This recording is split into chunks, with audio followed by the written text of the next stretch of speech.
Hello, আসসালামু আলাইকুম guys. আশা করি আপনারা সবাই ভালো আছেন। আর হ্যাঁ, আমিও এবং আমার বন্ধু আমরা দুজনেই ভালো আছি আপনাদের দোয়ায়। আজ হঠাৎ করে আমার বন্ধুর সাথে দেখা হয়ে গেল। প্রায় 3 থেকে 4 মাস হয়ে গেছে। তার সাথে কোনো যোগাযোগ নেই, দেখা নাই। যোগাযোগ বলতে ফোনে কথা হয়, তবে এই যে সরাসরি একজন আরেকজনের সামনাসামনি এরকম কোনো কথাবার্তা হয় না, দেখা হয় না। তো অনেক মিস করতেছি। যাক, শেষ মুহূর্ত আজ তার সাথে দেখা হয়ে গেল। তো আমার কাছে এই সময়টা অনেক ভালো লাগতেছে। ভালো লাগতেছে এবং হ্যাপি একটা সময় মনে হইতেছে, যে পিছনে যে সময়গুলা কাটাইছিলাম, যে স্কুলে যাওয়া আসা স্কুলের স্মৃতি একসাথে, ওই সময়গুলোর মতন আজকে ওই কিছুটা দিনটা হালকা লাগতেছে। দিনটা আমার কাছে মনে হইতেছে যে কোনো এক সময় এইভাবে পাশাপাশি দুজন বসে ক্লাস করতাম। তখন ওই সময়টা অনেক ভালো লাগতো। তবেও যদি ওই সময়টা আসুক না, তবে আজকে যে দুজন একসাথে আছি, ওই সময়টার মতনই আমার কাছে মনে হইতেছে যে এক বন্ধু আরেক বন্ধুর সাথে পাশে আছে। তাই আমি বলতেছি যে আমার বন্ধুদের যে আজকে এই দিনটা তোমার কাছে কেমন লাগতেছে একটু এই তো বলবো। আলহামদুলিল্লাহ ভালো লাগতেছে বন্ধু। তোমার সাথে আছি, আমার মোবাইলটা একটু সোজা করো। ক্যামেরা দাও, মুখটা একটু সোজা করো, সমস্যা নেই। তো এই তো বন্ধু আলহামদুলিল্লাহ ভালোই আছি। তোমার সাথে দেখা করে আমার অনেক অনেকটা ভালো লাগতেছে। আর ওই দিন চট্টগ্রাম থেকে আমি ঢাকা আসছি, এসে তোমার সাথে দেখা করে আমার অনেক অনেকটা ভালো লাগতেছে। আসলে তুমি ভাবতেছো তুমি নিজের সেলিব্রিটি মনে করতেছো, আসলে তেমনটা আমার কাছে না, অন্যজনের কাছে রাখলেও কিন্তু আমার কাছে তেমনটা না। আমি আমার বন্ধুর কাছে আছি, এটাই ব্যাস। আর মূলত কথা হচ্ছে কি, আমরা একসাথে লেখাপড়া করছি, অনেক আনন্দ ছিলাম। আজকে ওই স্কুল জীবনের বন্ধুত্ব মানে ওই জায়গাটার মধ্যে হালকা একটু হলেও আমার কাছে কি রাখতেছে, কারণ ওখানে আড্ডা একসাথে চলাফেরা করছি, স্কুল ছুটি হলে একসাথে বাসায় আসছি। মানে ওই দিনটার মধ্যে কতই না মজা করছে, হ্যাঁ। মজা করছি, মানে ওইরকম লাগতেছে। তো আমাদের এখানে আরেকটা বন্ধু ছিল, ও ওই ঢাকা থাকে, কিন্তু ওই হারামদাদারে কইছি যে আসা যাবে, ওই হারামদা আইলো না। ওর মানে ও নাম কি? আমাকে বলতেছে যে এখন ও ভিডিওটা দেখলে কইবে যে না আমাকে আমাকে ছোট লোক দেখে আর ভাবতেছে এটা না আমি না বড় লোক, আমি বড় লোক, ও ছোট লোক, ঠিক আছে। ও কইবা যে ওর অফিস আজকে। বন্ধুত্ব বন্ধুত্ব কখনো ছোট বড় হয় না, বুঝছো? হ্যাঁ, বন্ধুত্ব রাইট রাইট। সব সময় এক সমানই থাকে। থাকে, বন্ধুত্ব ভালোবাসা কখনো অফুরন্ত রাইট। ফুরায় না কখনো। হ্যাঁ, অফুরন্ত ভালোবাসা থাকে। Right right. বন্ধুত্ব কখনো যে একজন আরেকজনকে ছেড়ে চলে যাবে, এইটা কখনো বন্ধুত্ব ভালোবাসা হতে পারে না। বন্ধুত্ব রাইট। মনে করে যে আজকে আমি এক জায়গায় বিপদে পড়ছি, বুঝতে পারছি। আমার বন্ধু শুনছে, শুই না দৌড়ায় আমাকে চাইছে। হ্যাঁ, এটাই হলো এটাই বন্ধুত্ব, বন্ধু। এটাই হলো বন্ধুত্ব ভালোবাসা।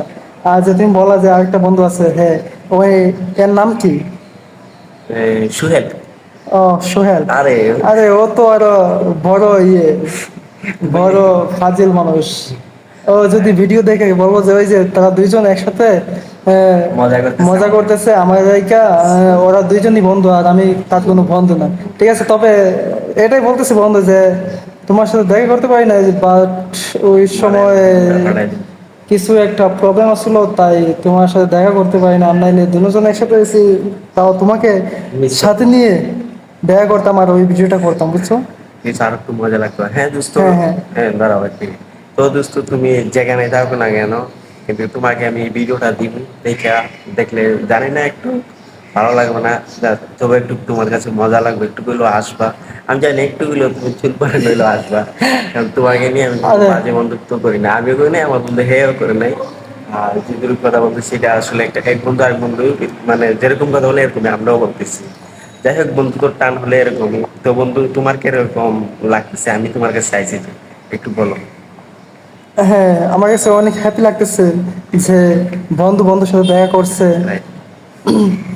এটা অনেক মজার বিষয় যে কোনো এক সময় মনে করে যে এ, আজকে আমি সম্পর্ক করলাম একটা মেয়ের সাথে, হ্যাঁ, রাইট কোনো এক কারণে তার সাথে আমার ব্রেকআপ হয়ে গেল। রাইট।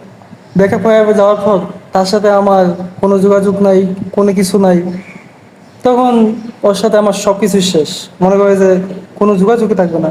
আর বন্ধুত্ব কখনো যদি ঝগড়াঝাটি বা কোনো ধরনের মন খারাপ হয়, তাহলে ওর মতন কোনো বিচ্ছেদ হবে না। বন্ধুত্ব এখন মনে হয় যে একটু রাগ অভিমান করছে, কিছুক্ষণ পর আবার ওই রাগ অভিমান ঠিক হয়ে তখন কিন্তু ঠিকই তোমার কাছে আবার ফিরে আসবে, ফিরে আসে তোমার সাথে কথা বললে ইয়ে করবে, বন্ধু সরি বন্ধু, এইটা না, মনে করে যে অনেকটাই। তবে বন্ধুত্ব কখনো বিচ্ছেদ, বন্ধুত্ব ভালোবাসা কখনো বিচ্ছেদ হয় না, বুঝছো? আর কিছু ছলনাময়ী এই যে নারীরা, এগুলার ভালোবাসা বিচ্ছেদ হয়ে যায়। বন্ধুত্ব গুলার জন্য নষ্ট এইটাই হয়ে যায়। বলতেছি যে যে কিছু কিছু নারীর জন্য বন্ধুত্ব ভালোবাসা নষ্ট হয়ে যায়। তবে আমি মনে করি যে আমাদের বন্ধুত্ব ভালোবাসা কখনো ওই ছলনাময়ী নারীর জন্য নষ্ট হবে না, এটা আমি মনে করি আমার কাছে।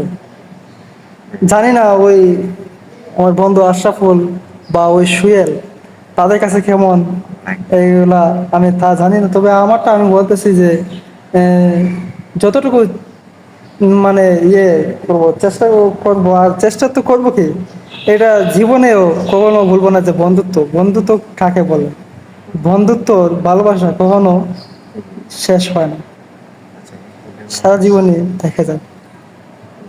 তাহলে এখন এখন তো এলে আমি আমার বন্ধুর কাছে চলে যাব।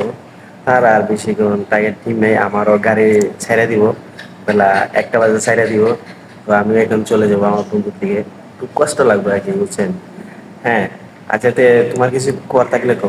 আর হ্যাঁ কুয়ার এটা, শেষে একবার কুয়ার শেষে ওখানে ওগুলো সাথ দিস। আচ্ছা ওইটাই, হ্যাঁ এটাই স্বাভাবিক যে দিন শেষে বন্ধুত্ব বন্ধুত্বের সাথেই থাকবে, ঠিক আছে, তবে নিজের লাইফটা নিজেকেই কিছু একটা করতে হইব। করতে হবে এই জন্য।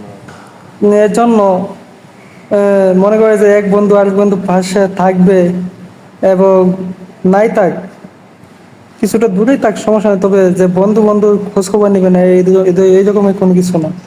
বন্ধু যতই দূরে থাক, সে তার খোঁজ খবর ঠিকই নেবে। এটা হলো আসল প্রকৃত বন্ধুত্ব। আচ্ছা, তাহলে এখন ওকে, আল্লাহ হাফেজ, সবাই ভালো থাকবেন। ওকে, আল্লাহ হাফিজ, তবে ভালো থাকবেন।